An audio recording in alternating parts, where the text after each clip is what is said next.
Hi, I'm Mary Phelps with HorsesDaily.com, and we're at the American Association of Equine Practitioners trade show. We have everything here from Bayer, Ingersoll Rand, major pharmaceutical companies, to small companies that have really interesting and innovative inventions for the horse world. So come with us and we're going to travel and show you some of the few things that we found here at the convention.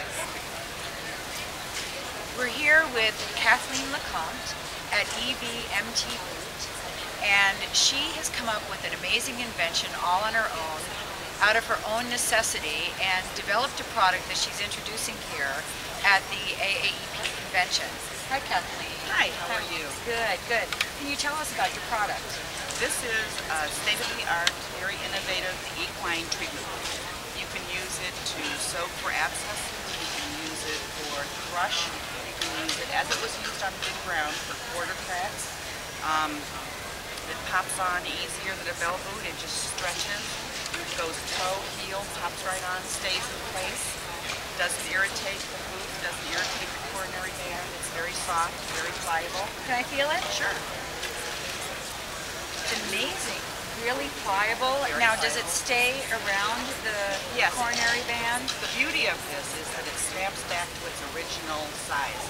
So it snugly fits up above the coronary band and up above the heel. It keeps the meshes of water in, keeps the dirt and everything out. And it stays on until you take it off. It's not like the other boots the horses can pick off or walk out. This literally will stay on until a human removes it. Now, how did you come up with this idea? Well, my daughter's thoroughbred had a blowout abscess of the right front, and I was bucket soaking it 3 times a day with the betadine and the apple cider vinegar and the Epsom salts. And I was standing in the middle of the aisle of my barn one night, and I had totes on my petticoats, and I thought, someone has to have invented something so simple for a horse. Oh my God, really? So I went back on the internet and searched it out for several days and found nothing. So that is where my charge began. Now, what was involved in getting this product from your great idea to actually having a product that you could bring here to the AAEP convention? Well, I went to my veterinarian to ask him actually for some help to get a mold made out of a horse's leg. But to get a 1,200-pound animal to stand still while you're making a mold is next to impossible. So he told me to go to a renderer and to, if a horse went down or had passed away from colic, to actually buy a leg. So that's what I did. At 5:30 in the morning, I got a call that a horse had actually died from colic. With my ice chest, I drove to the renderer and picked up the leg. Really? Brought it home, put it in my freezer, froze it. Then the trick was to convince the farrier to come and pull the shoe, to trim it down, and to reset it so I could then make a mold. Got the molding material, made the mold. In my garage, actually, I made the first 10 prototypes and passed them out to different vets to be field tested.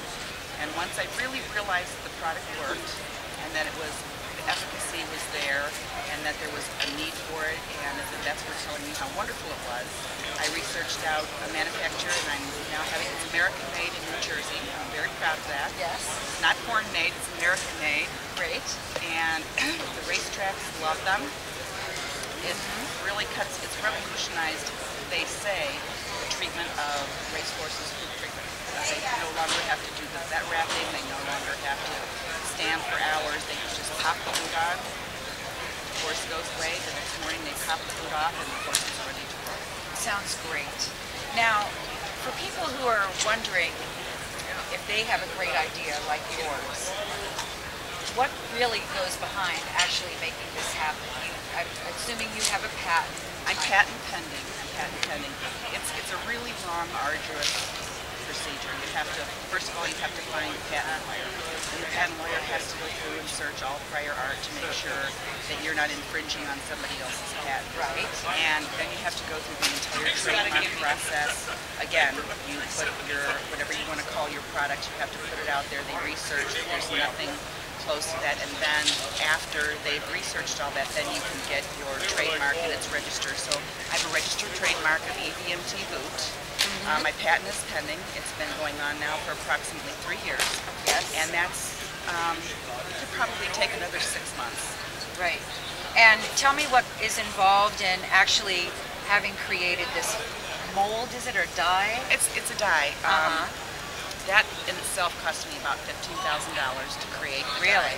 And that's just for one product. So if I want to go, right now we started off with a 1.5 because I had researched with about 50 farriers, and the farriers told me that the most common shoe that they actually put on was between a 1 and a 1.5. So henceforth the 1.5 boot. Fits most Arabians, most thoroughbreds, most quarter horses. But we went through probably 3 years of R&D, and by R&D I mean that we went through different rubber chemical compounds, we went through different tensile strengths and durometers. They would send me samples of rubber and I would stretch them and say, no, that's not right, that's not what I've envisioned it to be. Right. I kept telling the manufacturer I would know when it was right. I would just know when it was the right thing, what I had produced my own prototypes. I actually had a frame of reference, so I knew how I wanted it to stretch. I knew how easily I wanted it to go on, and it was just a meeting of the minds between the manufacturer and the inventor. Yes. And finally, I was like a kid with a new toy when it finally came, and I told him, I said, we've got it.